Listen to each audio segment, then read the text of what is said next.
Bismillahirrahmanirrahim. Assalamualaikum warahmatullahi wabarakatuh.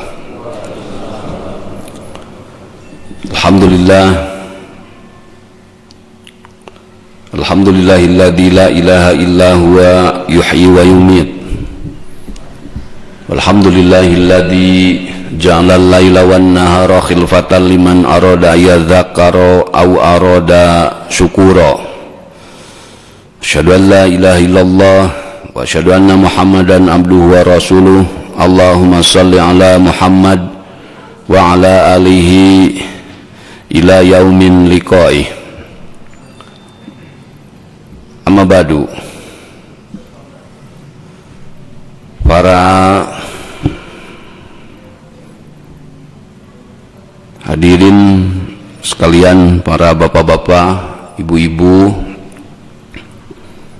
yang alhamdulillah hari ini tanggal 6 Dzulqa'dah kita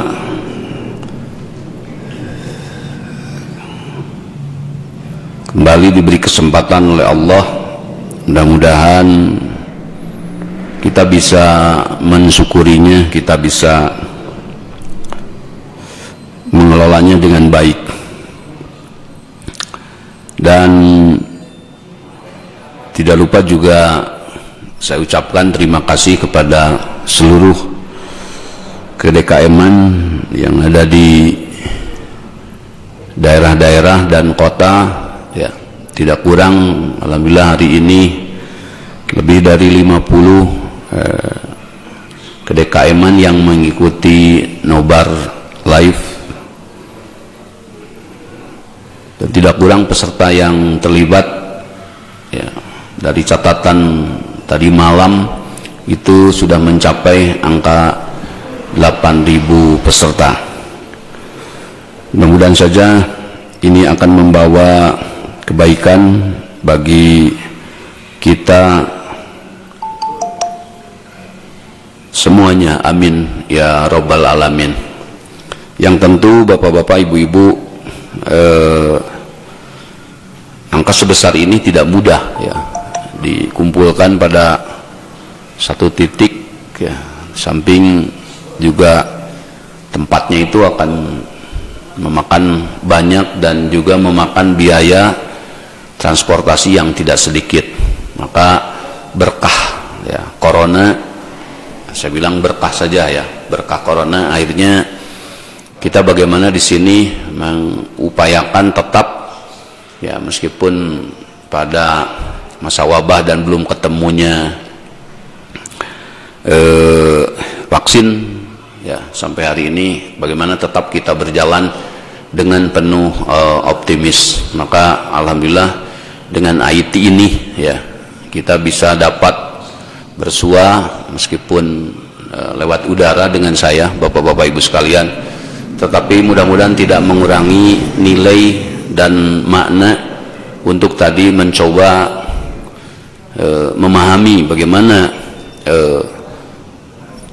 Islam dulu dibangun oleh Nabi dan para sahabatnya, dan bagaimana kita tetap terus optimis meskipun dengan segala keterbatasan dan segala kekurangan. Dan tidak juga lupa saya ucapkan terima kasih kepada seluruh yang terlibat, ya, baik secara moral dan material. Mudah-mudahan apa yang dikeluarkan, ya, apa yang didukungkan, Allah membalasnya dengan balasan yang lebih baik dari apa yang sudah dikeluarkan, amin ya robbal alamin. Kemudian bapak-bapak, ibu-ibu, ya, ini tadi kita sudah koordinasi malam tadi bahwa setiap acara kita insya Allah akan memberikan stimulus, rangsangan dengan tetap bagaimana untuk merangsang, ya, ibu-ibu bisa menyimak. Kita menyiapkan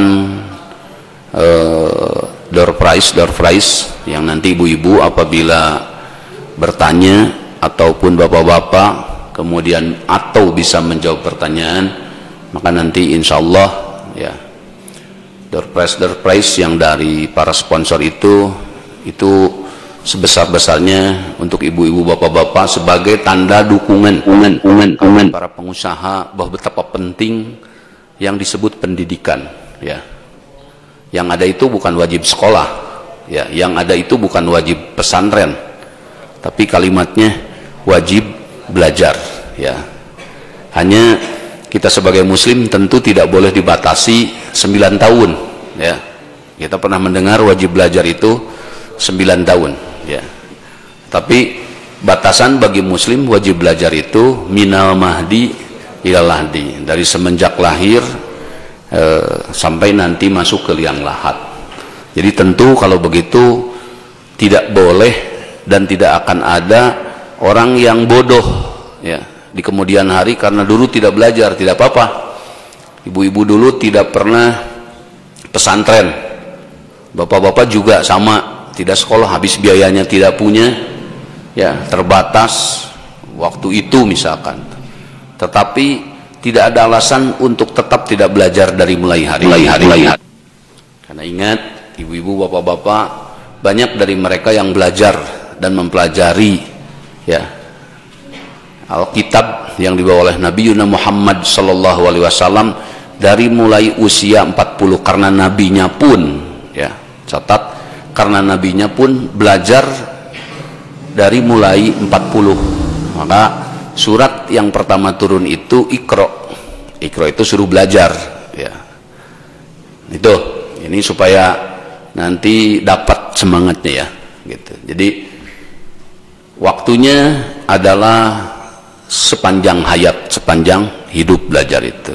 Tempatnya ya, tempatnya tentu tempat belajar pokoknya adalah di rumah, karena di rumah kita membangun keluarga ya, di rumah kita tadi tempat berteduh sekaligus agama ya, yang dipetakan oleh Nabi Muhammad SAW bisa membuktikan, memfungsikan rumah sebagai tempat belajar. Hanya nanti apa kurikulumnya, apa materinya. Nah, materinya satu saja, tidak banyak ya, yang pokoknya yang satu Alkitab ini, satu buku ini bisa membelah dunia, satu buku ini bisa menggemparkan dunia, satu buku ini bisa membuka mata hati dunia, satu buku ini bisa menciptakan peradaban dan tatanan baru bagi dunia. Apa kalau bukan Al-Quran ya? Dalikal kitabu la raiba fihi hudan lil muttaqin. Itu. Nah, kitab Al-Quran sebagai mukjizat ini ya, sebagai mukjizat itu dalam bahasa kitanya apa? Kitab ajimat lah, orang bilang ajimat. Ini lebih pendekatan bahasa saja ya, bukan Al-Quran kitab ajimat. Semacam kitab ajimat, semacam buku pusaka ya. Kalau senjata Bapak pernah dengar ada pusaka ya, keris, tunjuk ke gunung-gunung hancur, tunjuk ke laut, lautnya kering ya. Pernah dengar cerita seperti itu, cerita-cerita fiksi seperti itu. Nah, sifat mukjizat Al-Quran ini ya, yang dilakukan oleh Nabi, sifatnya adalah yang pertama, sifatnya adalah membukakan cara berpikir manusia yang pertama. Dengan perintah Iqra, dengan perintah belajar, artinya manusia itu akan dibukakan dengan pelajaran. Karena pelajaran itu yang akan menuntun kepada hidupnya, karena pelajaran itu yang akan menuntun kepada kehidupannya. Sampai Allah mengatakan, "Waman a'rada an dzikri." Ya. Dan siapa yang tidak mau belajar dari aku, kata Allah, dari kitabku, waman a'rada dzikri, dan siapa saja yang tidak mau belajar dari kitabku, fa innalahu ma'isyatan danka. Hati-hati, dia akan dapat kehidupan yang tidak mudah, kata Allah. Dia akan menghadapi kehidupan dan hidup yang sulit. Kenapa hubungannya mempelajari ini dengan hidup dan kehidupan yang mudah dan sulit? Kenapa kemudian saat pelajaran ini ditinggalkan, tidak dijadikan sebagai panduan ya dalam kehidupan, kemudian orang akan menjadi sulit. Nah, ini juga harus diperhatikan, karena fungsi Al-Quran itu dua ya. Satu, Al-Quran itu secara umum bagi orang-orang yang mengimaninya adalah basyirun, bagi yang mengimaninya adalah basyirun, optimisme ya, optimisme. Artinya apa?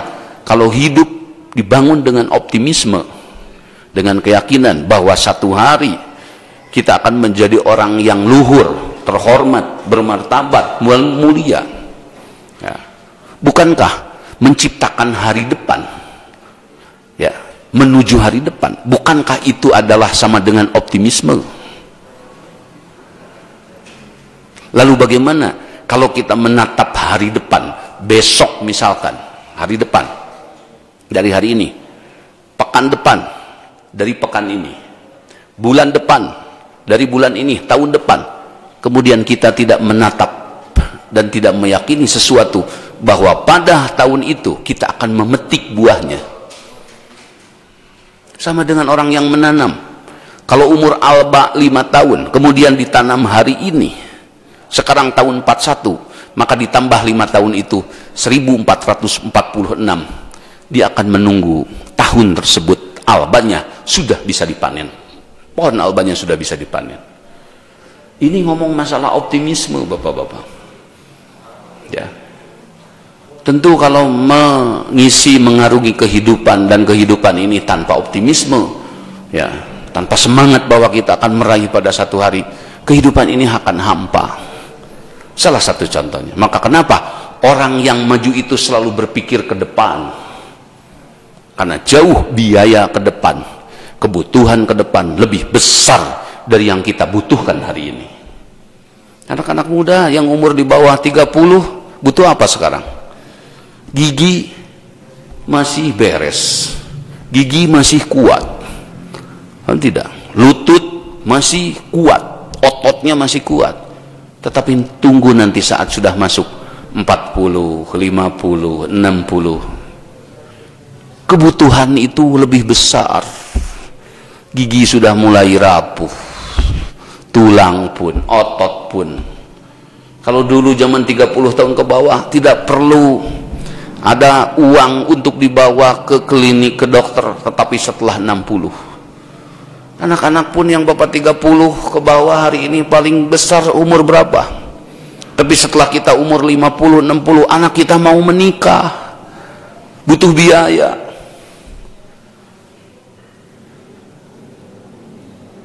Anak kita mau kuliah. Ingat, ke depan kalau tidak dipersiapkan, itu lebih banyak kebutuhan yang kita harapkan ya, yang kita butuhkan, lebih banyak biaya yang kita butuhkan untuk memenuhi kebutuhan-kebutuhan tersebut. Maka oleh karena itu mohon ya untuk tidak abai melihat ke depan ya, melihat ke depan baik dari sisi pribadi. Kalau hari ini cuma main-main saja anak-anak itu, nanti kedepannya akan menjadi apa? Kalau hari ini kita tidak menabung, nanti kedepannya mau apa? Apakah harus seperti kemarin wabah, kita hanya menunggu pemberian dari orang? Kenapa kita tidak selalu mempersiapkan untuk keterjaminan kita dan keluarga kita? Kalau hari ini tidak menanam, kapan kita mau berharap panen? Kalau hari ini kita tidak berternak, kapan kita bisa menyembelih, bisa mengkonsumsi dagingnya? Nih yang dibangun ya. Ini kenapa tadi?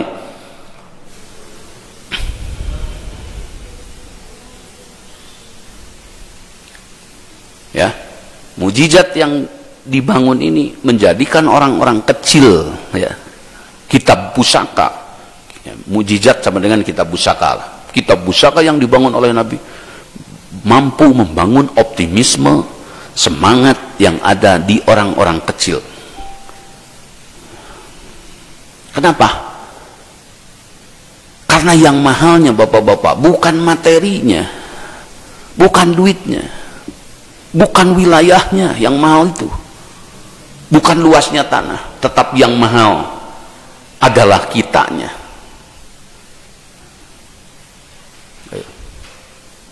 Ayo monggo Pak Haji, silakan Pak Haji, selamat datang.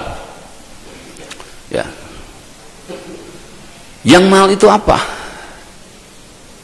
Kitanya. Kita selalu beranggapan, kadang-kadang kita selalu beranggapan, oh kalau ada duit, nah ini yang mesti dihapus ya. Ini tidak benar, tidak ilmiah. Bukan duitnya, duit itu kan lambang. Tanah satu tumbak dinilaikan dengan duit, misalkan satu tumbaknya 1 juta, betul tidak? Duluan mana? Duit dengan tanahnya, duluan tanahnya. Duit itu lambang. Ini ayam 1 ekor berapa? Oke, dinilaikan dengan uang 1 ekor itu 70.000. Berarti ayam itu, tanah itu. Ikan misalkan 1 kilo ini dinilaikan dengan uang berapa? 30.000, 40.000. Oh berarti ini bernilai 40.000. Artinya begini ya. Kenapa yang mahal itu kitanya? Kalau bapak-bapak mau menggerakkan tangannya, mengambil cangkul, mengambil benih, ya, berdagang ke pasar misalkan, dihamparin barang dagangannya, ditanamlah tanaman, dipeliharalah ya, yang bisa dipelihara, kambing, ayam, nanti menghasilkan dan itu bisa dijual. Bukankah itu harga dari perbuatan kita? Bukan kita itu harga dari pekerjaan kita? Lalu kenapa orang cari duit, kenapa tidak mau bekerja? Lalu kenapa orang hanya berpikir cari duit itu adalah dari dagang? Kenapa tidak dari bertani juga? Kenapa dari bercocok tanam juga? Dagangnya hari ini, tahu tidak bapak-bapak? Istri-istri kita menggunakan jarum pentul, penitih. Made in-nya made in mana? Cina semua. Catut Cina semua. Tidak berpikirkah dari sejumlah banyak, kenapa bukan anak ibu-ibu, lupa pun anak bapak-bapak? Nah, ayah mau. Nah, ayah ibu mau 1 hari. Kamu kalau cari duit itu jangan kerja saja. Coba kamu ibu mau. Semua perempuan butuh jarum pentul. Semua perempuan butuh penitih dan itu mudah hilang, nak. Bikinlah jarum pentul. Tentu itu akan bernilai uang dan akan tadi menghasilkan ya pekerjaan-pekerjaan yang orang bisa menyerap tingkat tenaga kerjanya. Jadi yang mahal itu apanya, Pak? Bukan tanahnya. Jepang tidak lebih luas dari tanah Indonesia, tetapi SDM-nya, sumber daya manusianya, mereka mampu berpikir bagaimana negeri ini tidak tergantung secara sandang dan pangan kepada orang. Karena kedaulatan satu negara akan terganggu apabila diganggu masalah sandang pangannya. Ini di kita apel sudah impor, bawang putih sudah impor, cengek pun sudah impor. Ini tidak baik, bukan kedaulatan satu negara. Dan ini tidak baik. Tanah lalu sebesar ini mau diapakan? Hanya penuh dengan alang-alang saja. Karena juga hutannya sudah gundul, habis dibabat. Laut seluas ini tidak menjadikan orang-orang Indonesia memakan ikan setiap hari. Yang dimakan paling ikan asin. Karena sisi pantai dan terumbu karang semua sudah habis. Difortasnya, dibomnya habis-habisan. Ini kan lebih kepada pola manusianya. Kenapa menjadi sengsara? Lalu orang berpikir bahwa Allah lah yang memberikan rezekinya. Betul, tetapi tidak boleh diartikan ketika Allah memberikan rezeki itu Allah lah yang menanamkan padinya, Allah lah yang menanamkan jagungnya ya. Allah lah yang harus membuat nasi gorengnya, bukan seperti itu ya. Ini penting saya sampaikan supaya nanti kita memahami Allah. Ini hubungannya dengan surat yang ke-6, Sabbihisma rabbikal a'la. Kalau Allah menyampaikan inna rabbaka yabsutur rizqa liman yasha wa yaqdir, sesungguhnya Rabbmu yabsutu membentangkan rizqa, rizkinya liman yasha, bagi siapa saja yang mau, bagi siapa saja yang mau.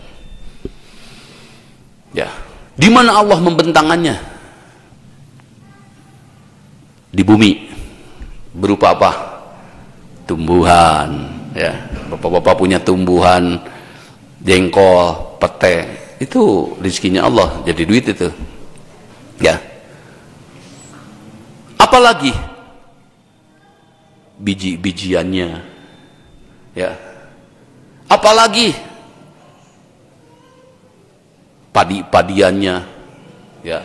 Apalagi ternak-ternaknya. Dan Allah bentangkan rizki di dalam bumi. Apa yang ada dalam bumi? Air yang kita sedot, mineral yang kita ambil, itu dalam bumi.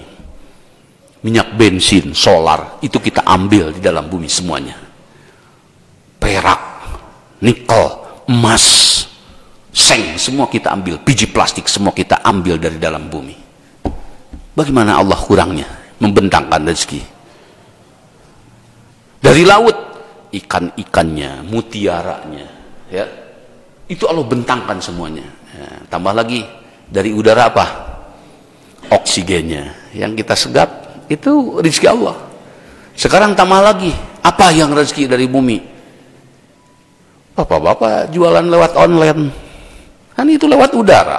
Oh, lewat online, oh bunda-bunda, halo, halo, halo, gitu kan. Di Facebook suka banyak yang dagang. Itu mengambil rezeki dari mana? Dari udara. Bapak-bapak telepon, tawar sana, tawar sini. Halo, ini saya punya barang. Kamu mau butuh tidak? Kamu mau beli tidak? Itu rezeki lewat apa? Lewat udara transaksinya. Karena memang udaranya juga kita bayar ke perusahaan. Perusahaan bikin tidak gelombangnya? Tidak, siapa yang bisa bikin gelombang? Perusahaan hanya bikin pompa airnya, tidak bikin airnya. Siapa yang bisa bikin air? Ada tidak? Maka saya di masjid sini diwakafkan saja sekalian masjid airnya ke masyarakat. Sudah ambil masyarakat yang mau airnya, asal jangan ngambil tangkian. Kalau untuk cuma minum, untuk cuma nyuci baju, ambil. Kami mendapatkan air itu gratis dari Allah, tidak bayar. Kalau listriknya bayar, tidak. Kalau pompanya beli. Tetapi biji besinya, ada tidak yang menciptakan biji besi? Nggak ada. Ya, mereka hanya mampu mengumpulkannya, kemudian dilebur menjadilah bentuk pompa. Jadi bayangkan oleh bapak-bapak ya, seperti itu. Nah, jadi yang mahalnya itu kembali adalah kita sebagai manusianya. Bagaimana ini bisa dikelola dengan baik? Nah, saya pikir ini orang-orang yang di masjid ini manusia terdiri ya. Kalau dibina dengan baik, ini akan memunculkan tadi kelebihan-kelebihan yang luar biasa. Karena bapak-bapak, ibu-ibu, saya ini bukan tadi sekedar wacana ya. Kami berada di majelis ini tidak memohon tadi hal-hal yang bersifat bantuan untuk kegiatan-kegiatan, tidak meminta-minta istilahnya, tapi bagaimana kami di sini bergerak, bismillah bekerja, karena yang mahalnya itu diri kaminya yang Allah ciptakan. Kami diberi akal, kami diberi tangan, bismillah, burung saja bisa hidup, apalagi manusia. Bismillah. Ayo, Allah itu sudah membentangkan rezeki dari langitnya. Dari langitnya apa? Hujan. Dari langitnya matahari. Dari langitnya bulan. Itu rezeki Allah. Nah, hanya tinggal tadi sikap kita. Nah, tentu ini sekali lagi bisa dilakukan ya, perubahan-perubahan berpikir itu. Siapa tadi yang merubahnya? Nah, kalau Al-Quran, kalau Allah tadi melalui Nabi Muhammad sallallahu alaihi wasallam, itu jadi saya artikan mereka belajar satu buku yang merubah dunia. Mereka bangkit dari kemiskinan dengan satu buku menjadi orang-orang yang melimpah dengan kesuburan. Nah, tadinya pengikut-pengikut Nabi itu miskin, tadinya pengikut-pengikut Nabi itu bodoh, mereka dengan membaca satu buku bisa memberikan kontribusi dari keilmuan dan pengetahuan kepada seluruh alam dunia. Dari mana manusia tahu mengenai masalah menguburkan yang sudah mati? Allah ajari dengan Alkitab. Dari mana manusia tahu bahwa gunung itu bergerak? Ternyata sudah Allah sampaikan 1400 tahun yang lalu. Wa taral jibala tahsabuha jamidatan wa hiya tamurru marras sahab. Kata Al-Qur'an. Kamu melihat gunung itu seolah diam, kata Allah, tidak bergerak. Wa hiya tamurru, padahal dia itu bergerak. Marras sahab, seperti pergerakannya awan, seperti pergerakannya mega, bergerak. Nah, ternyata penemuan terakhir menemukan para saintis, para ahli, diukur pergerakan gunung itu rata-rata 1 tahun itu 5 cm. Jadi gunung itu bergerak. Maka kenapa terjadi ada patahan? Maka kenapa terjadi ada gempa? Karena ada patahan. Subhanallah. Masalah hal itu pun Allah sampaikan. Maka berbahagialah kita, ya, semua menjadi orang-orang yang beriman, semua menjadi orang-orang yang muslim, diberikan oleh Allah Alkitab. Hanya tadi tinggal, ayo kita buka ini pelajarannya. Ayo kita sama-sama belajar saja. Ya, untuk tahun ini saya setelah membina sekian jamaah belas-belas tahun, akhirnya sampai pada satu titik sebetulnya saya inginnya dimulai tahun 1442.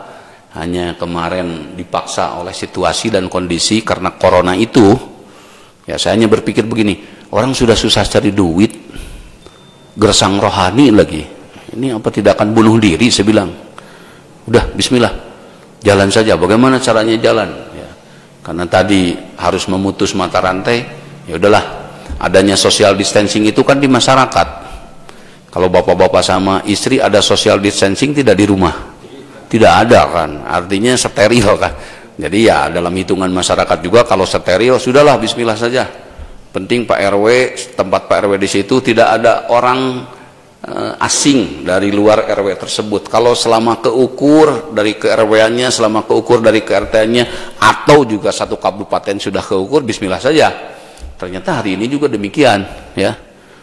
Karena Garut sudah keukur tadi steril, hanya beberapa saja, bismillah saja. Akhirnya harus bergerak kembali. Kenapa? Karena siapa yang butuh corona? Butuh tidak? Siapa yang tidak butuh beras? Ayo. Kalau tidak dapat beras, tidak dapat minyak, mendingan apa? Mendingan mati saja. Jadi corona dengan kebutuhan itu mahal. Kebutuhan. Kalau corona sama dengan dibilang mati. Siapa yang mau mati? Tapi kalau tidak ada beras, tidak ada minyak, ini kasihan juga, ini harus diperhatikan juga. Nah, bismillah, dari itu akhirnya saya melalui jamaah yang sudah dibina, akhirnya saya bilang tahun ini ya cobalah berbagi apa yang sudah saya arahkan, apa yang sudah kita pelajari, apa yang sudah kita yakini, coba dibawa kepada masyarakat secara umum, ya. Tapi tentu saya di sini akan lebih membawakan hal-hal yang bersifat kebutuhan. Tidak boleh, ya, hal yang tidak dibutuhkan. Karena masyarakat pasti tidak mau. Ya, saya misalkan kita datang ke satu tempat bawa penyakit, mau tidak? Mana mau, gitu. Tetapi kita datang ke satu tempat bawa kebaikan, kebaikan pendidikan, kebaikan di bidang tadi ekonominya, ya, kesejahteraannya, kebaikan nanti di bidang masalah rohaninya. Ya, tentu ini yang sedang masyarakat tunggu-tunggu, ya.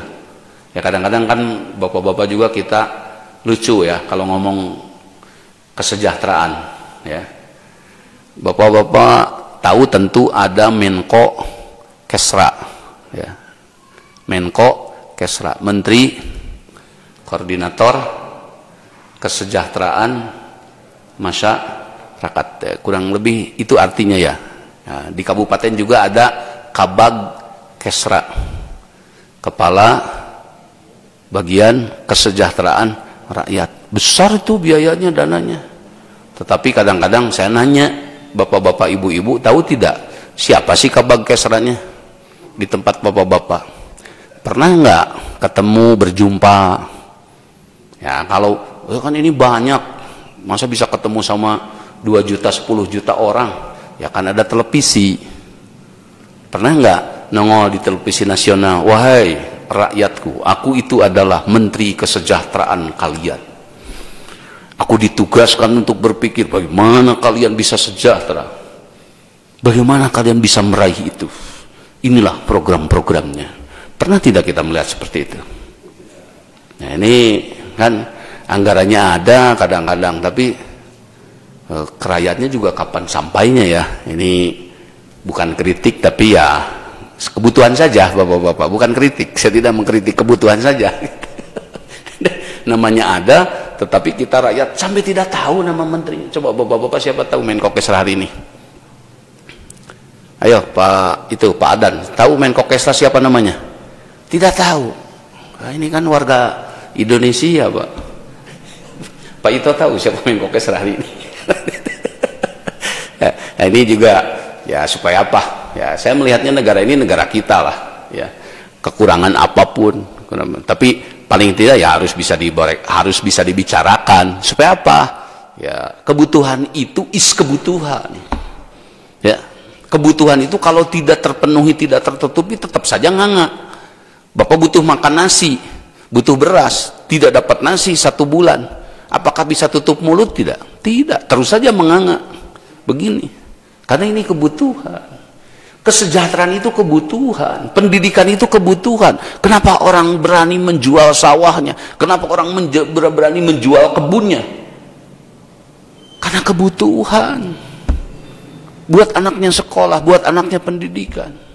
Lalu memang kalau ada cara berpendidikan, cara belajar di rumah dan bapak-bapak sanggup, dan kita sanggup menjadi orang yang cerdas, karena harapannya adalah cerdas, bukan sekolahnya. Tidak sedikit yang sekolah akhirnya jadi bodoh. Betul tidak? Loh kenapa ini yang sekolah bodoh? Itu ujung-ujungnya suka miskin. Yang sekolahnya tinggi. Ini sekolah sudah tinggi, gelar sudah profesor, dokter, ujung-ujungnya bodoh juga. Kenapa mau jadi pencuri? Kalau coba mau jadi pencuri nggak usah sekolah tinggi.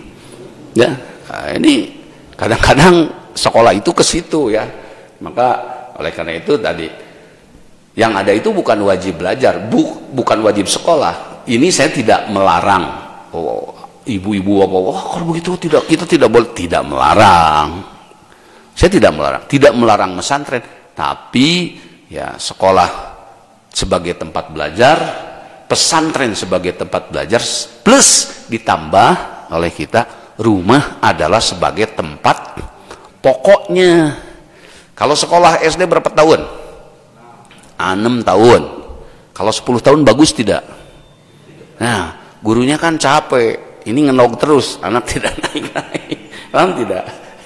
Tapi kalau di rumah anak bapak bodoh, ini sudah diajarin 6 tahun, kamu masih juga belum bisa. Mau dipecat jadi anaknya? Kan tidak mungkin. Kamu nggak benar belajar di rumah, saya pecat kamu jadi anak saya. Tidak bisa. Ya. Oleh karena itu, tadi manfaatkanlah rumah itu sebagai tempat pendidikan pokok. Ya. Supaya anak-anak kita lahirlah dari rahim-rahim masyarakat itu pribadi-pribadi yang baik, pribadi-pribadi yang soleh. Ya. Maka kenapa penting tadi mengedukasi rakyat sebetul-betulnya? Karena dari rakyat situlah lahir para aparat. Dari rakyat situlah lahirnya para jenderal. Dari rakyat itulah, ya. Ayo, monggo Pak Lurah, silakan.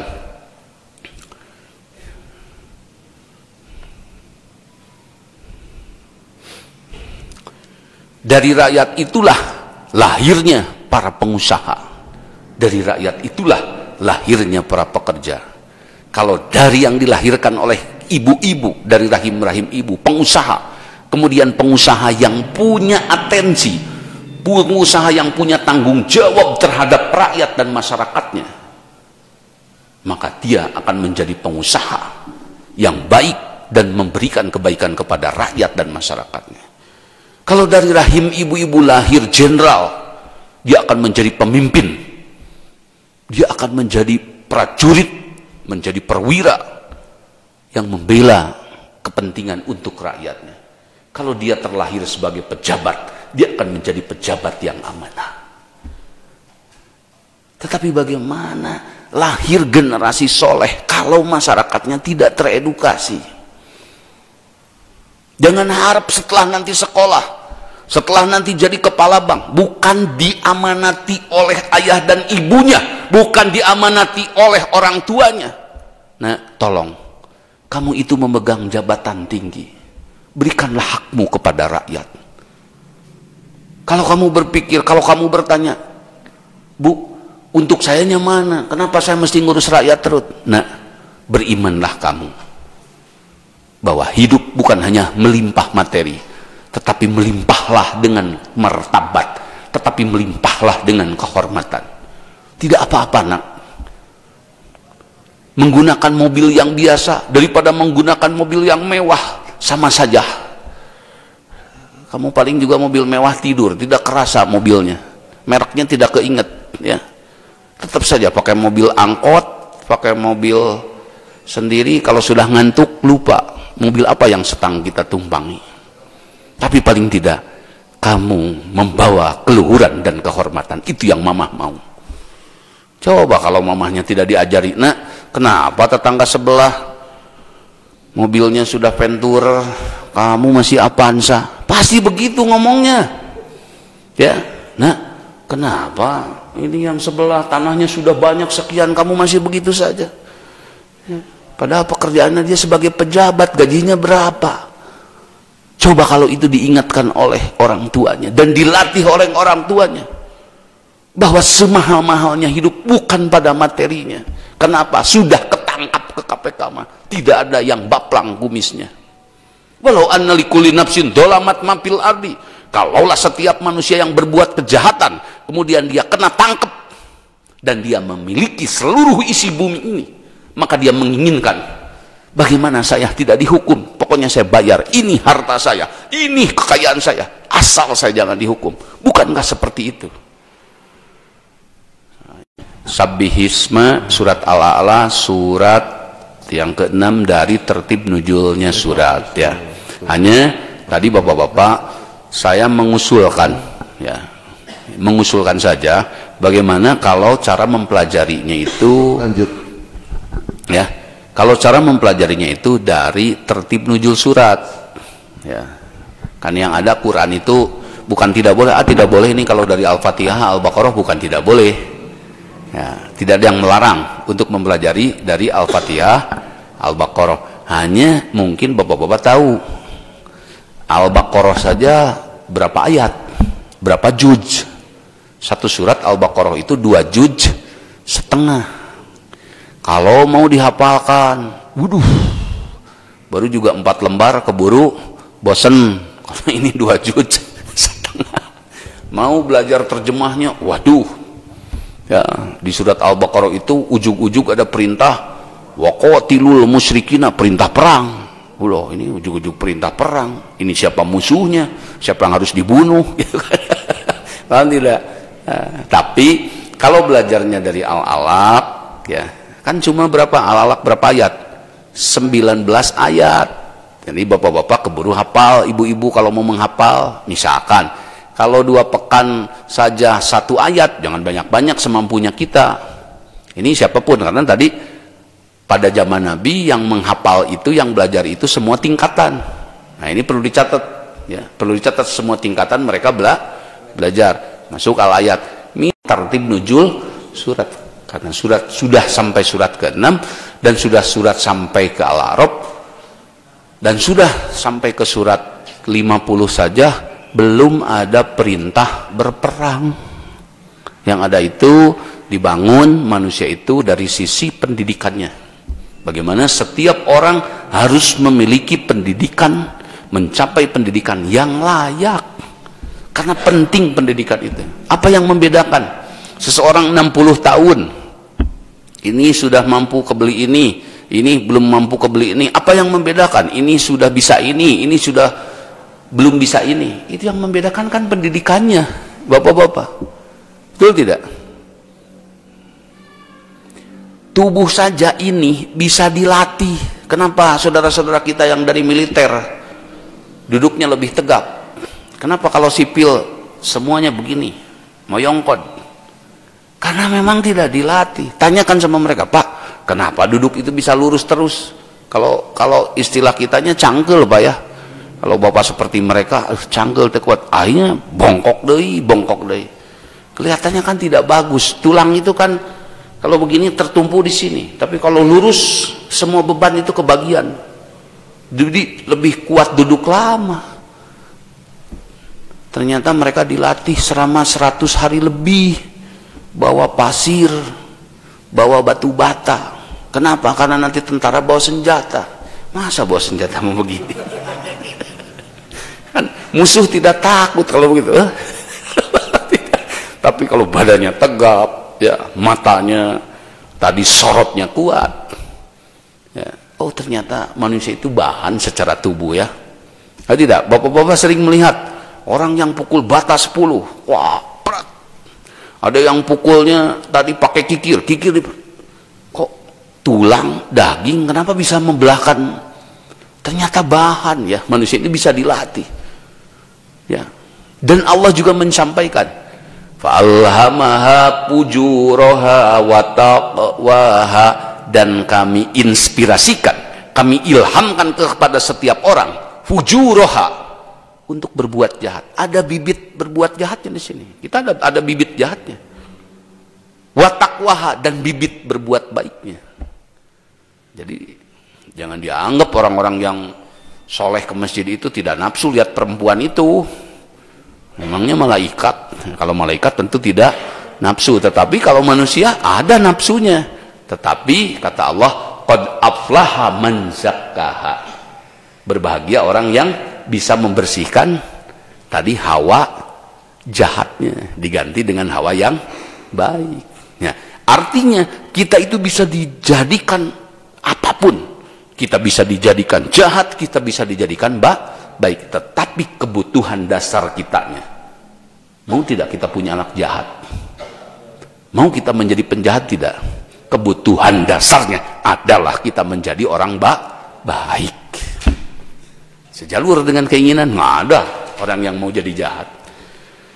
Kak, oleh karena itu melalui tadi belajar dari tartib nuzul surat itu nanti akan dipandu. Nah ini surat yang ke-6 isinya kurang lebih.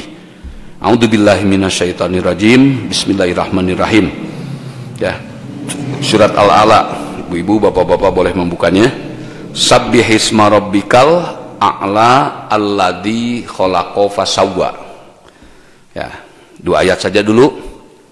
Allah sampaikan, sucikanlah nama Rabbmu yang maha luhur. Ya, sucikanlah nama Tuhanmu yang luhur, yang tinggi. Sucikan, bersihkan. Alladzi khalaqa, dia telah menciptakan dan menyempurnakan seluruh ciptanya. Jadi seluruh ciptaan Allah itu sempurna, tidak ada yang kekurangan. Nah, tasbih, sabi itu mensucikan.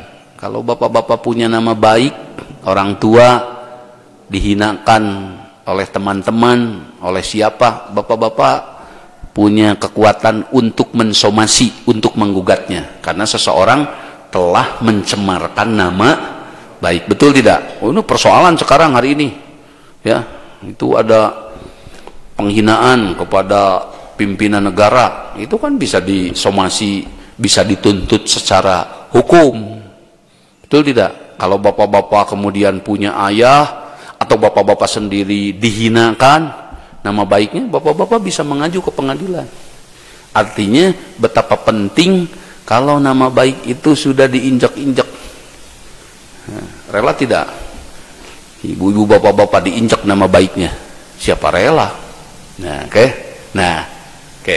Setiap orang punya matan. Setiap orang punya keluhuran, punya martabat. Janganlah mereka dihina. Nah, bagaimana dengan Allah? Itu pertanyaannya. Bagaimana dengan Allah? Kenapa Allah di sini ditugaskan kepada Nabi untuk disucikan nama baiknya, untuk dibersihkan nama baiknya yang sudah tercemar? Kenapa Allah mesti disucikan? Nah, siapa ini yang menghina Allah? Memang Allah yang menghina? Kalau mungkin tetangga, teman-teman kita, wah, misalkan memfitnah di Facebook, memfitnah di mana, kan bisa terjadi sering ya Pak, berita-berita seperti itu. Ini Allah bagaimana dihinakannya? Nah, salah satu contoh, dengan tidak mempercayai bahwa Allah itu maha kaya, kemudian kita tidak butuh kepadanya, itu sama dengan menghinakan. Hati-hati. Kalau bapak orang tua, misalkan ada anak SMP, SMA, kemudian ngomong ke bapak, Pak, saya sudah tidak butuh bapak lagi, saya bisa cari duit sendiri, nggak usah bapak ngatur-ngatur hidup saya. Kenapa bapak mengatur-ngatur? Kenapa ibu ngatur-ngatur hidup saya? Anak itu bilang ke kita, kita tersinggung tidak? Pak, sudah jangan ngatur-ngatur hidup saya bagaimana saya bisa cari duit, saya tidak butuh duit bapak. Kita marah, kamu itu anak siapa? Kamu itu anak hewan, sialan kamu itu, anak siapa kamu itu? Kenapa kamu berkata demikian? Oke, kalau kamu tidak butuh dengan saya, kenapa kamu? Siapa yang memberikan susumu waktu kamu bayi? Berapa yang harus kamu bayar kepadaku? Kata ayahnya, kata ibunya, jangan kamu berkata demikian. Kalau kepada Allah, Allah maha kaya, kemudian kita tidak dekat. Perusahaan gede Anda dekati, konglomerat Anda dekati, pejabat Anda dekati, butuh apa? Jujur aja, butuh apanya? Butuh materinya. Paling konglomerat cuma punya apa? Punya duit setriliunan. Tapi bayangkan, bulan punya siapa? Allah. Tidak ada sekarang yang menghak bulan. Kabupaten Garut dihak oleh orang Garut, tapi bulan nggak ada. Bintang begitu banyak. Nah, ini juga sama dengan tadi mencemarkan nama baik Allah. Kalau Allah dijauhi, padahal Allah sayangnya besar. Kalau bapak-bapak dijauhi oleh anak karena bapak-bapak sering memberikan nasihat, kemudian anak itu menjauh, saya tidak butuh bapak, bapak itu kuno, itu namanya menghinakan, mencemarkan nama baik kita. Paham tidak? Nah, kalau Allah dijauhi Qurannya, sama saja. Nah, ini yang terjadi. Maka oleh karena itu, jadi Nabi diperintahkan untuk membersihkan nama baik Allah dengan cara mengedukasi rakyat. Rakyat sok gimana coba?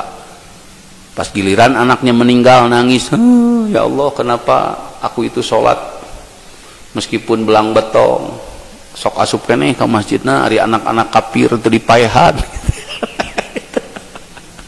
Ya Allah, kenapa aku itu susah cari duit padahal mah sholat puting osok, sedekah osok gitu. Nah, itu sama dengan menyalahkan Allah. Kan tidak? Sama dengan menyalahkan. Itu tidak sempurna kalau begitu Allah itu. Jadi banyak kekurangan sekali Allah itu. Nah, itu diantaranya. Nah, disadarkanlah masyarakat, diedukasilah rakyat oleh Nabi siapa Allah itu sesungguhnya. Nah, ini penting sekali pelajaran ini nyampai kepada umat, dan Nabi berikan kepada masyarakat waktu itu. Masyarakat diedukasi, pendidikannya, keyakinannya, cara berpikirnya, ya, cara mengelola tanahnya, cara mengelola keluarganya, diedukasi oleh Nabi. Menjadilah manusia-manusia yang unggul. Jadi tasbih di sini adalah bukan tasbih subhanallah, subhanallah, tapi tasbih yang dilakukan oleh di sini, Nabi memberikan edukasi kepada rakyat, itu adalah bertasbih. Jadi kalau orang-orang yang memiliki kelebihan kemudian tidak memberikan kelebihannya kepada rakyat, itu sama dengan tidak bertasbih, ya, tidak bertasbih. Lihat nanti di surat Al-Qalam, ya, laula apa? Di surat Al-Qalam lah, laula Bukan. Laula tusabbi apa? Masa Al-Quran lupa lagi? Coba bapak-bapak. Qala ausatuhum alam aqul lakum laula. Itu kan ceritanya orang berlebih secara ekonomi, orang berlebih secara kemampuan, tapi tidak mau berbagi, tidak berkerakyatan. Oleh Allah ditegur, oleh Allah dirugikan orang-orang demikian karena tidak berpikir, tidak berpihak kepada kerakyatan. Laula antusabbihun, kenapa kalian tidak memahasucikan Allah dengan membiarkan masyarakat? Kalau masyarakat tidak teredukasi, nanti banyak penjahat, penjual narkoba, siapa yang rugi? Orang kaya juga. Paham tidak? Ini masyarakat ini harus, tapi kalau masyarakat diedukasi, nanti menjadi cerdas, nanti menjadi sejahtera. Siapa yang untung? Perusahaan-perusahaan juga, semua orang untung.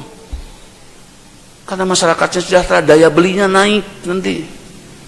Bukan ikan asin nanti yang dibelinya, salmon yang dibelinya, ya. Jadi harus senang lihat masyarakat maju itu. Itu mungkin 2 ayat saja. Silakan, mana? Pertanyaan sudah ada. Ya. Halo. Berapa menit nih? Sampai nanti setengah jam lagi ya. Siap. Ayo, satu-satu aja dulu. Baik. Ini pertanyaan sudah banyak. Pertama dari siapa itu? Nafisa Jahrani. Pertanyaannya dari Salakurai, Kabupaten Garut. Bagaimana mensikapi new normal atau kehidupan baru bagi kita yang muslim? Bagaimana muslim normal atau hidup normal menurut Al-Quran? Terima kasih ya. Ya, tidak berlebihan lah ya dalam cara memahaminya. Ini hanya kiat-kiat saja, kekhawatiran saja bahwa virus itu masih belum ditemukan vaksinnya, obatnya, itu saja. Jadi kita harus berhati-hati saja dulu, itu maksudnya. Kalau nanti ketemu ya nanti normal lagi, biasa lagi. Karena begini, kalau manusia tadi dibatasi kerumunannya tidak bisa, karena itu kebutuhan dasar. Manusia itu makhluk sosial. Mana ayatnya? Inna ja'alnakum syu'uban wa qabaila, kata Allah. Aku ciptakan kalian itu berbangsa-bangsa, berkelompok, berkobail. Jadi manusia itu makhluk yang hanya bisa berkumpul. Makanya nggak ada manusia yang menyepi sendiri di gunung. Ya, kalau harimau banyak jalan sendiri aja. Tikus, manusia mah tidak bisa. Coba dipisahkan dari keluarga, nangis pasti suaminya. Ya, istrinya nangis pasti, anaknya dipisahkan, tidak bisa. Manusia itu diciptakan untuk berkumpul. Hanya ini ada persoalan.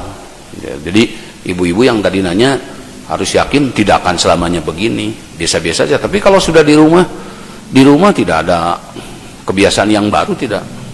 Karena ini new normal, ya, kamu harus berjauhan. Oh tidak bisa, atau kumaha ngeukeupana gitu kan istrina. Paham tidak? Ini kehati-hatian saja bila nanti bertemu dengan orang-orang yang baru ya, untuk sementara. Tapi mudah-mudahan saja, kita doakan vaksinnya segera ketemu ya, gitu. Dan alhamdulillah juga sekarang pemerintah dari pusat sampai daerah tidak melockdown lagi karena kerepotan, di lockdown terus. Ayo tuh paeku corona, paeku. Naudzubillahimin dzalik. Mudah-mudahan sajalah. Ya. Ayo lagi. Selanjutnya pertanyaan dari Akbar Paujan. Assalamualaikum. Sebutkan dulu biar nanti tidak double ada pertanyaan ya. Iya. Mana itu? Assalamualaikum, saya Ibu Diah dari Masjid Al-Hidayah Cibuntu, Bandung. Bandung. Mau bertanya apa yang harus dilakukan supaya lebih giat, lebih rajin mengaji dan beribadah kepada Allah. Hatur nuhun. Ya, apa yang harus dilakukan? Ya, lebih rajin, mungkin semangat ya. Mungkin tadi nanya semangat, kalau yang harus dilakukan ya banyak. Bangun pagi A, B, C, D, bangun pagi A, B, C, D banyak. Tetapi sekali lagi tadi ambil saja yang simpelnya, jadikan Quran sebagai materi dasar, ya. Jadikan Quran sebagai materi dasar bacaan. Ya, kalau kita senang melantunkan lagu, ya tambahin. Masa Quran tidak senang?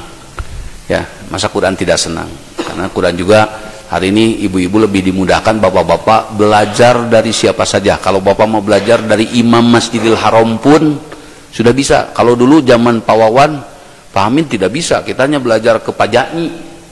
Kalau di Garut di sini, ya, zaman Ibu Siti Rokoyah muda, waktu kabur itu hanya belajar ke Pak Jai. Tapi hari ini bapak-bapak cukup punya kuota, mau belajar dari Imam Masjidil Haram bisa, pelajari saja, ya. Itu diantaranya, ya. Terus lanjut. Ini mewakili peserta jamaah nobar dari Masjid Baitur Rahman Lagadar, Marga Asih, Bandung, masih Bandung ya? Cimahi. Cimahi. Betul. Saya Suwarto ingin bertanya, saat ini kan bahasan surat Al-A'la, bagaimana korelasinya dengan kondisi umat saat ini dan bagaimana solusinya, apa yang kami lakukan, mungkin yang kami harus lakukan mungkin. Ya, kondisinya dengan hari ini adalah tadi hubungannya dengan tadi apa yang dilakukan oleh Nabi, mengedukasi, mengarahkan masyarakat, karena masyarakat itu terdiri dari orang, Pak.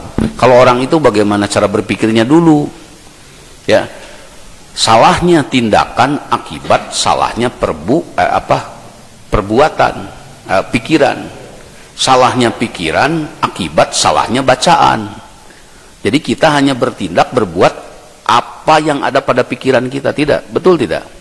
Orang-orang yang pakai dicat merah, pakai anting, itu kan ada dalam pikirannya, masa nggak ada dalam pikiran langsung dia ditenok, betul tidak? Berarti dia berpikir apa? Oh ternyata dia pikirannya itu mau seperti itu, mau ditenok. Nah, kenapa kamu berpikir mau ditenok? Karena saya melihat itu dengan mata.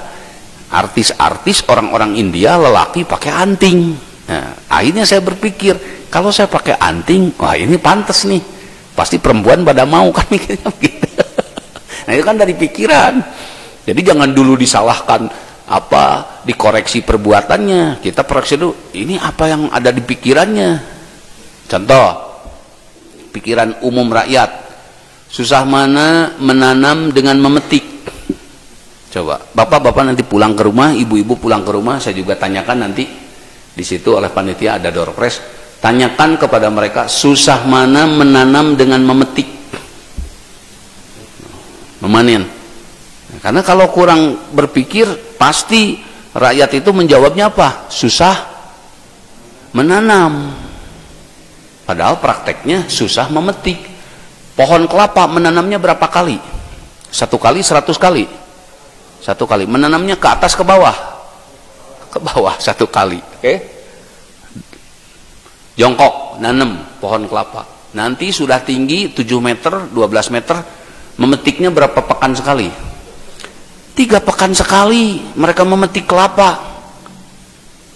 Harus naik tinggi 12. Tidak pakai tambang, berani tidak. Monyet tidak ada. Nah, kalau nanti masyarakat berpikir, ini tasbih di sini ya, korelasinya dengan tadi pertanyaan. Kalau masyarakat susah menanam, atau nanti tidak akan punya pohon makanan yang bisa dihasilkan. Artinya dia akan menjadi masyarakat miskin. Ini kebalik. Susah mana belajar dengan tidak? Nah, masyarakat akan menjawab biasanya susah belajar. Belajar sepeda jatuh, ada selesainya, nanti bisa. Tapi tidak belajar sepeda, ada yang ngasih sepeda 1 truk manfaat, tidak. Tidak belajar itu jauh hidup lebih susah. Ini kebalik. Ya, lebih mudah belajar, sesusah-susahnya belajar, akhirnya juga akan bisa. Tetapi tidak belajar motor, ada yang sampai hari ini anti kemajuan. Kenapa Bapak tidak hadir? Bukankah Bapak punya motor? Saya tidak bisa menggunakannya. Hanya anak saya. Kemana Pak? Saya WhatsApp dari pagi Bapak punya HP. Yang pegang WhatsApp saya anak saya. Ya Allah, ini orang-orang anti kemajuan. Mudah-mudahan Bapak tidak anti kemajuan ya. Oke, lanjut. Sudah? Selanjutnya dari perwakilan Masjid Abdurrahman bin Auf Rancaikek, Bandung. Ya. Assalamualaikum, saya mau bertanya, setiap orang harus mendapatkan pendidikan yang layak. Bagaimana cara kita mendapatkan pendidikan yang layak di masa pandemi? Terima kasih. Nah, ini juga bagian dari pendidikan. Ya, dalamnya ada pendidikan. Saya mengajak dari tadi, jadikanlah Al-Quran itu sebagai materi pendidikan dasar. Bismillah ya, Bapak-bapak, ibu-ibu yang sudah berusia sekalipun bismillah, seperti dulu para sahabat. Ya, Sayyidina Abu Bakar itu usianya di atas usia Nabi, tapi hafal juga akhirnya ya. Dan saya juga yakin kata Allah, walaqad yassarnal Qur'ana lidzikri fahal mim mudakir, dan kami sudah memudahkan Al-Quran ini untuk dipelajari. Jadi bapak-bapak harus yakin Al-Quran itu mudah untuk dipelajari. Bismillah saja ya.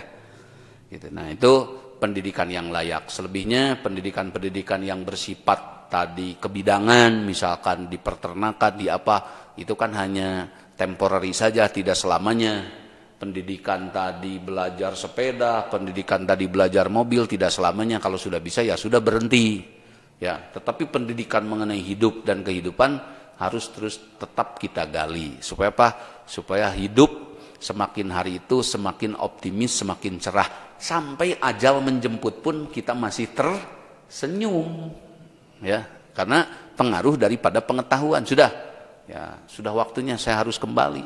Semua orang harus pulang. Artinya kita bukan orang sini. Betul, saya senang sekali dengan kalimat telah berpulang ke rahmatullah. Bukan mati, bukan meninggal. Senang.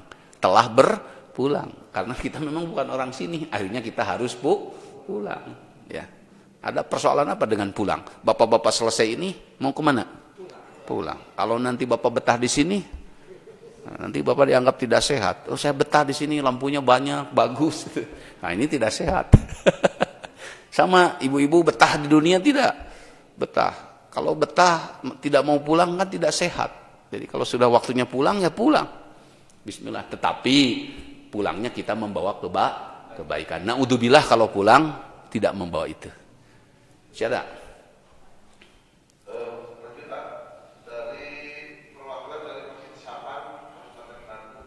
Sapan, ya Majalaya. Majalaya ya. Bagaimana agar kita bisa menjadi orang sabar? Bagaimana kita akan menjadi orang sabar? Tentu sabar itu banyak konteksnya di dalam Al-Quran. Ya, maka kembali lagi, salah satu contoh, sabar menghadapi kesulitan. 3 langkahnya. 1, dekat dengan Allah. 2, dekat yang bisa memecahkan persoalannya. Ya. Saat menghadap kesulitan, sabar menunggu waktunya. Itu 1. Sabar dalam bidang apa? Nabi Muhammad, wasbir ala ma yaquluna. Muhammad, bersabarlah dengan apa yang mereka isukan. Nabi tidak boleh mengkanter isu karena capek. Nabi Muhammad kan dituduh gila, dituduh sesat. Kemudian Nabi tidak mengklarifikasi, sudah saja bismillah, dibangun kebaikan. Karena juga tidak selesai kalau dijawab hanya dengan kata kita buktikan saja. Nah, sabar di sisi lain lagi, bapak-bapak, saat ketemu kesulitan.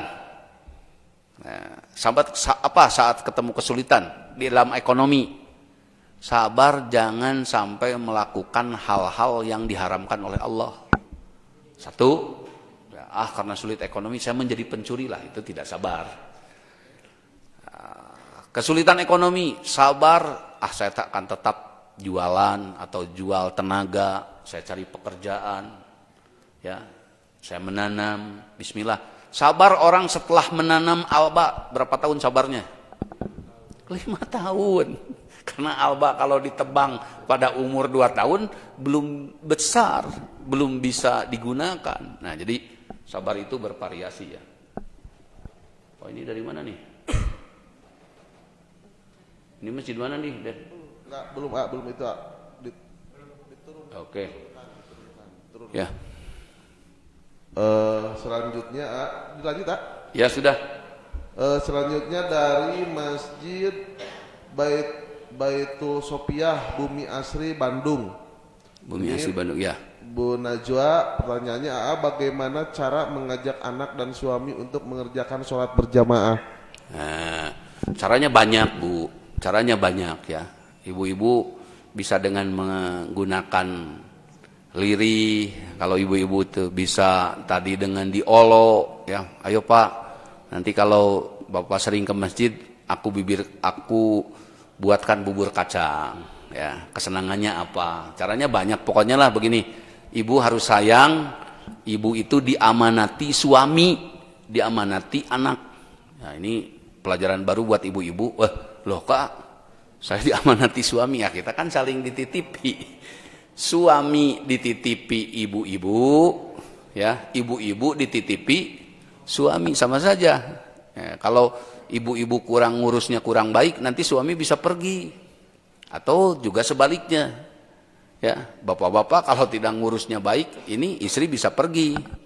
Ya, oleh karena itu semua kita itu saling menitipkan diri. Ya, ya banyak caranya Bu, silakan saja, insya Allah. Tetapi harus optimis bahwa anak ibu itu akhirnya akan menjadi baik dan suaminya. Lanjut lagi. Selanjutnya.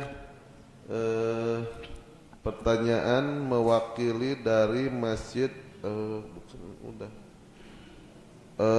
masjid mana ini? Wawan Hermawan, Assalamualaikum, izin bertanya, apakah bentuk aplikasi amalan atau pola kerja dari kebergantungan kita kepada Allah dengan bertani, beternak, berdagang sebagaimana yang dicontohkan oleh Rasul? Waalaikumsalam. Hemer Hermawan dari Masjid Jami Al-Ikhlas, Taman Manulusu, Ciklet. Apa tadi? Apakah bentuk aplikasi atau amalana pola kerja dari ketergantungan kita kepada Allah dengan bertani, beternak, dan berdagang? Saya kurang paham ya pertanyaannya. Ya, jadi mungkin sesuai dengan contoh. Assalamualaikum, izin bertanya, apakah bentuk atau amalan dari ketergantungan mungkin kepada Allah? Pas saja. Lewat ya. Saya tidak paham pertanyaannya. Pas saja yang lain.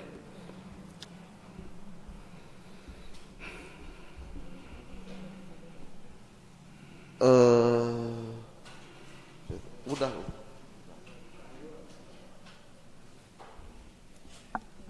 Selanjutnya dari mau bertanya Pak Ustadz, ini bagaimana jika di rumah tangga ada pertengkaran karena suaminya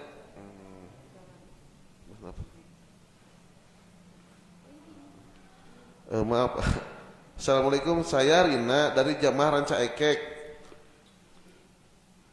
Apa hukumnya bagi seorang yang menuduh salah seseorang tapi tidak dicari kebenarannya? Memfitnah mungkin, fitnah ini. Apa hukumnya fitnah? Fitnah. Ya tidak boleh lah. Tidak boleh, sudah saja tidak boleh. Jangan memfitnah.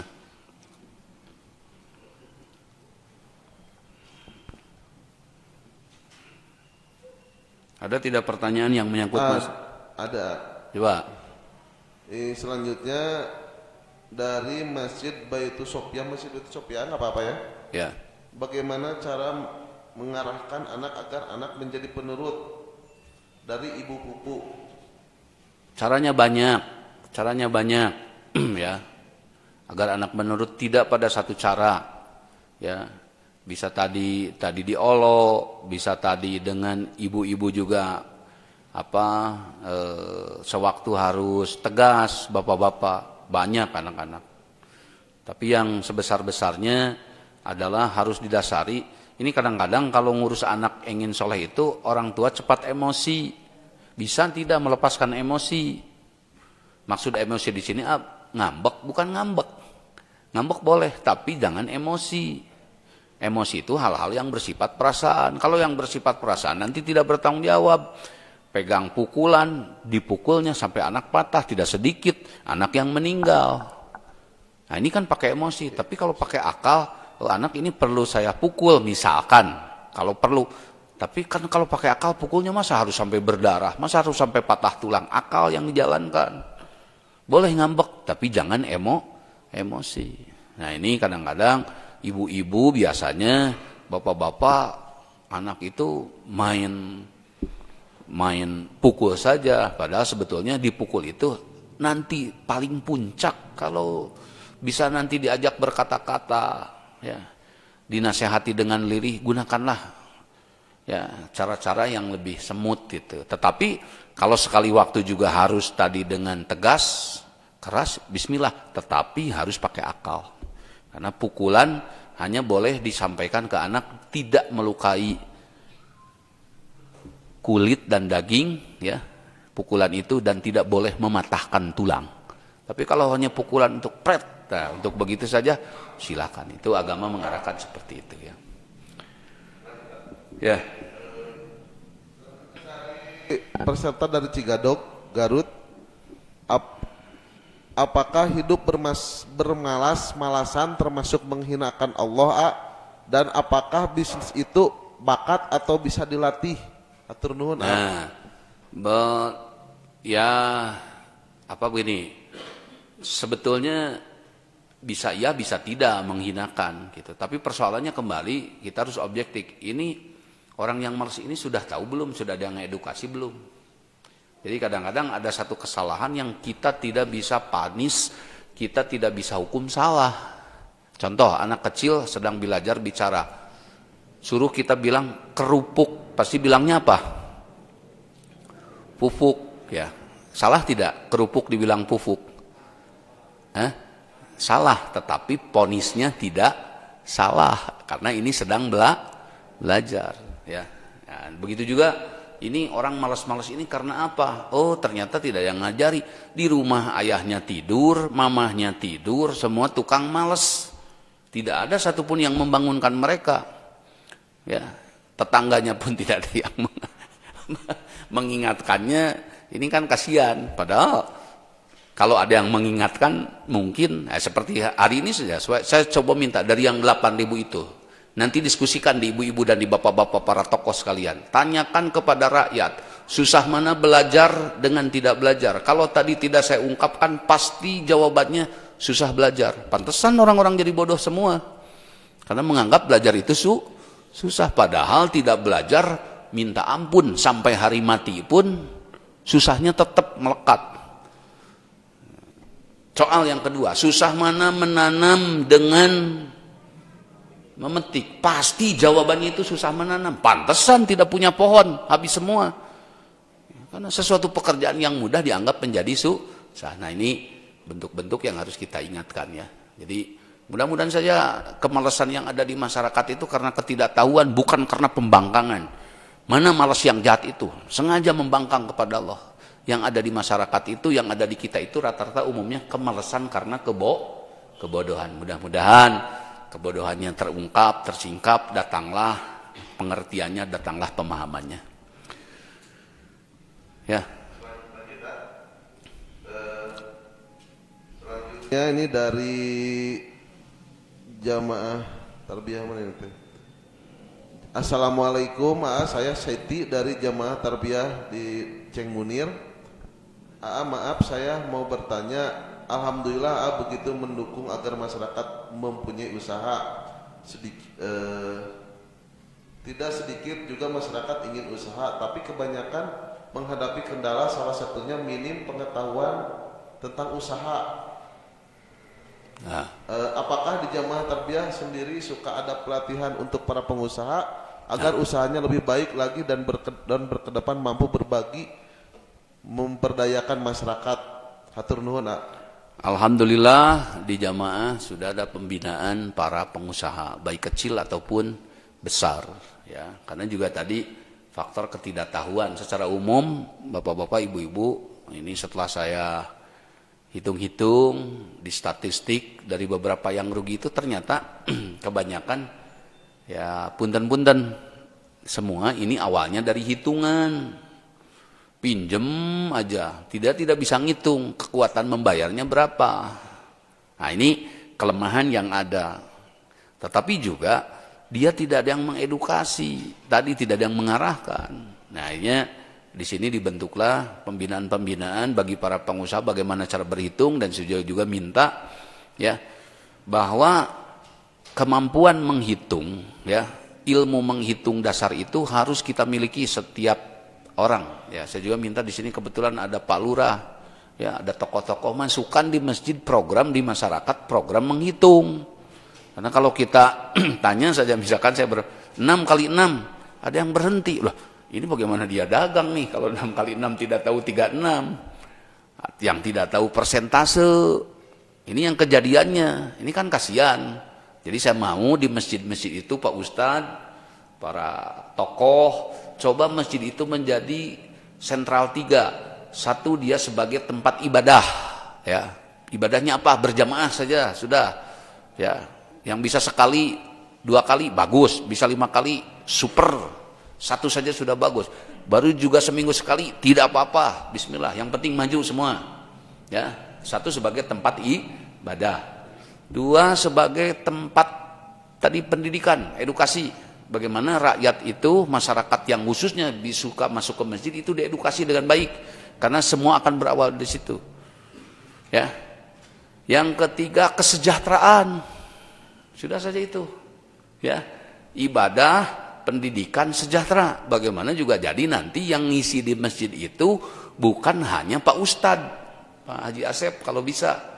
Nanti Pak Haji Asep sebagai pengusaha atau siapa saudaranya sebagai pengusaha memberikan edukasi kepada masyarakat yang mau berusaha. Di situ juga ada pelajaran bercocok tanam barangkali, karena dari anggota masjid juga ada yang sudah berhasil. Saya bilang satu contoh di sini, di jamaah bapak-bapak nih. Saya tanya kepada yang 8.000, adakah dari yang 8.000 bapak-bapak yang mengikuti live nobar ini, 1 orang atau di daerah bapak-bapak sudah bisa memproduksi ayam kampung 1 pekan 150 ekor, memproduksi ayam kampung untuk disembelih. Untuk disembelih. Jadi dia setiap pekan sudah bisa menghasilkan 150 ekor. Dan akhir tahun ini saya akan mencapai target 400 ekor per hari. Itu salah satu contohnya. Nah, ini kalau tidak dibimbing, kalau tidak disemangati, ayo bismillah, ayam kampung itu lebih nikmat. Ayam kampung itu made in Indonesia, saya bilang. Kenapa kalah dengan ayam luar? Ternyata masyarakat kesulitan dari tadi mengembangbiakannya. Bismillah, saya semangati itu, dan akhirnya bapak-bapak mungkin di Wanaraja, di mana ya kalau bandar dapat 300 juga tidak aneh. Ini bukan bandar, orang dari mulai menetas sampai disembelih, jadi dijarakin satu pekan akhirnya panen per 1 pekan itu sudah 150. Nanti insya Allah saya senang sekali dengan pertanyaan ini, karena ini pertanyaan umum ya. Jadi saya mau di masjid itu ada pelajaran tadi untuk hidup sejahtera. Jadi saya minta semua terlibat, para pengusahanya, para ajengan, para kiainya, para pejabatnya, karena Pak Lurah juga tidak mudah ngumpulin orang, saya yakin sebanyak di masjid. Di masjid itu tukang uler, ya, tukang burung, semua kumpul di masjid itu, insinyur semua. Saat apa? Saat Jumatan. Kan nggak ada kalau di kumpulan-kumpulan medsos. Tukang burung pasti ngumpulnya sama tukang burung, nggak mau dia ngumpul sama tukang uler. Aing dipacok cenah orang kumani. Paham tidak? Tapi saat di masjid dia bisa bersama. Jadi masjid itu jadi karena tempat untuk bersosialisasi. Fungsikan masjid untuk ibadah, untuk pendidikan, dan untuk kesejahteraan. Lagi. Selanjutnya dari Masjid Al-Hidayah Suryani Bandung. Assalamualaikum, saya Muhammad Reja. Orang ingin bertanya, orang yang tidak puas dengan rezekinya, apakah itu termasuk orang yang kufur nikmat? Ya, gimana? Jadi orang yang tidak puas dengan rezekinya itu apakah itu termasuk orang yang kufur nikmat atau bagaimana? Ya, kalau Kalau sudah apa yang diterima ya kita harus merasa puas dengan apa yang diterima. Tetapi juga perhatikan, ya jangan hanya karena tadi puas dengan apa yang ada, padahal waktu masih banyak, masih cukup. Ini mah sudah waktu bekerja 2 jam, 3 jam sudah cukup, tidak bekerja apa lagi. Sayang kan hidup ini untuk bekerja sebesar-besarnya. Ya. Kalau sudah menanam jengkol, sudah menanam pete, ya kenapa tidak berternak? Kalau bisa, kalau sudah berdagang, kenapa juga tidak bertani? Bismillah, buat siapa buahnya? Buat sodakoh juga bisa, nggak apa-apa. Ya, nah, jangan sampai tadi merasa cukup dengan apa yang sudah ada. Karena apa? Karena kebutuhan ke depan itu lebih banyak. Apakah mau kemudian anak-anak kita nanti ke depan menjadi miskin? Ya, kekurangan, bismillah. Ya, jadi kalau bapak-bapak yang sudah berkecukupan pun saya bilang ada tanah, tanemin. Buat siapa nanti buahnya, buat sedekah yang ke masjid. Saya di sini mensponsori para pengusaha, ya. Ya, saya mensponsori para pengusaha untuk mau berdonasi kepada program-program kerakyatan ini.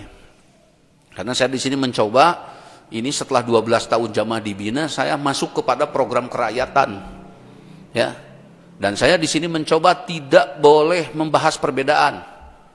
Nanti mana mau rakyat disuruh berantem, disuruh berkonflik, tidak boleh. Ya, yang beda sudah kita saling menghargai saja. Ya, jangan membahas perbedaan. Kita akan membahas hal yang samanya. Saya harus menjaga kata, menjaga perasaan, menjaga ucap. Tidak boleh asal yang saya tahu kemudian sampaikan. Tidak boleh, jaga perasaan. Hei si botak, oh tidak boleh. Ya, hei si berod, tidak boleh. Meskipun iya kenyataannya, jaga kata, jaga ucap. Karena ini bersama. Kalau nanti rakyat terus dicekokin seperti ini, rakyat akan pandai berkonflik, bukan pandai bersama. Padahal kebutuhan manusia dasarnya adalah persatuan. Padahal kebutuhan dasar manusia adalah berkumpul. Nah, mudah-mudahan nanti program-program ini bisa disinergikan dengan pihak pemerintah, dengan pihak manapun. Dan saya minta dukungannya semuanya. Maka saya sampaikan kemarin yang memberikan donasi pada acara ini boleh menempelkan nama pribadi dan logo perusahaannya, silakan. Karena nanti kan ini untuk rakyat sebesar-besarnya. Nah, tetapi mohon maaf kalau ada hubungannya dengan politik, dengan partai, ya janganlah gitu. Nanti kan rakyat harus membayar lagi, kasihan. Gitu. Tapi kalau betul-betul tulus donasinya, mudah-mudahan saja kita doakan ya kepada mereka-mereka yang sudah berbagi dari tempatnya, dari ilmunya, Allah membalasnya dengan yang lebih baik. Ya, dibarokahkan usahanya. Bapak-bapak bismillah, mudah-mudahan saudara-saudara kita yang kecil juga tidak merasa kecil hati. Ya, yang kecil tidak merasa kecil hati. Menjadilah orang yang kecil punya besar hati. Bukan sombong di sini, ya, punya semangat, punya optimisme. Yang bodoh jangan merasa bodoh saja. Bismillah, bukalah 1 lembar, 2 lembar, 1 ayat, 2 ayat. Bismillah. Pengetahuan itu datangnya sedikit-sedikit. Keyakinan itu jadinya sedikit-sedikit. Nanti semakin lama semakin menjadi bukit. Jangan takut dengan bodoh. Karena Allah lah yang maha pintarnya, ya. Bismillah, seperti itu. Oke. Terus lagi. Selanjutnya. Ini sudah selesai ya?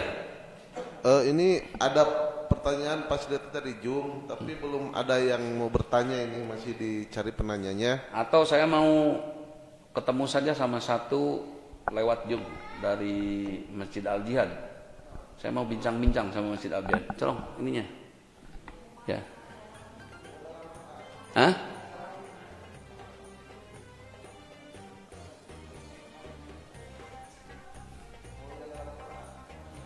Yang dari Al Jihad coba. Saya mau menyapa dari Al Jihad sama Sapan. Katanya ada dari jumlah 240%-nya Pak Ustadz, 100 lebih Pak Ustadz yang hadir di situ. Dari Sapan dulu lah. Coba dari Sapan. Itu yang banyak Pak Ustadznya tuh.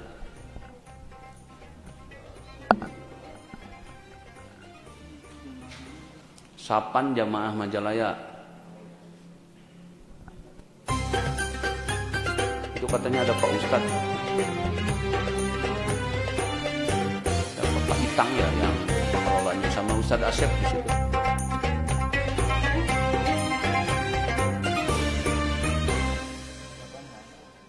Atau sama Al-Jihad saja. Itu ada Pak Ridwan sepertinya di Al-Jihad. Halo, Assalamualaikum Pak Ridwan.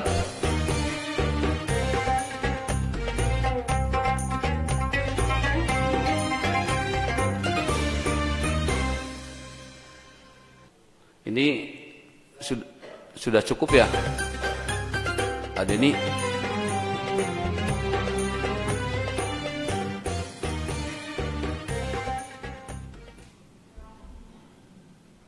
Halo, Assalamualaikum. Ya sudah. Nanti teknis benerin lagi untuk bulan depannya nggak apa-apa. Sudah cukup, ini sudah 4.15. Mereka harus closing maghrib jam sebentar.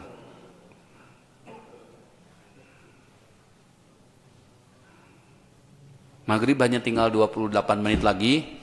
Mereka cukup waktu untuk menutup dan membagikan door prize-nya ya, teman-teman kita, saudara-saudara kita yang dari berbagai daerah, dari Kabupaten Tasik, ada yang sampai dari Bali, Madura. Ya, Bapak-bapak cukup waktu untuk meng-close, dan Bapak-bapak yang di sini masih bisa lanjut dengan saya. Ya, Bapak-bapak nanti tidak kebagian pertanyaan dari tadi, nanti setelah ini Bapak-bapak yang bertanya silakan ya. Oleh karena itu, ibu-ibu, bapak-bapak sekalian, saya sampaikan sekali lagi terima kasih yang sebesar-besarnya kepada semua pihak, ke DKM-an, para asatid, para ulama, para pengusaha, dan semua yang sudah membantu terlaksananya nobar ini, dan juga apresiasi saya kepada semua pihak, penghormatan saya kepada semua pihak. Mudah-mudahan kalau ini terus bisa dikembangkan, insya Allah bukan tidak mungkin masyarakat akan semakin merekat ya, masyarakat akan semakin dapat saling menopang dan bergotong royong demi kemajuan, demi cita-cita bersama. Mudah-mudahan apa yang saya sampaikan bisa dipahami, dan silakan bapak-bapak yang di daerah dan kota untuk meng-closing dan memberikan pertanyaan kepada halayak. Sekian yang dapat saya sampaikan. Rabbana atina fid dunya hasanah wa fil akhirati hasanah wa qina adzabannar. Walhamdulillahirabbil alamin. Wassalamualaikum warahmatullahi wabarakatuh.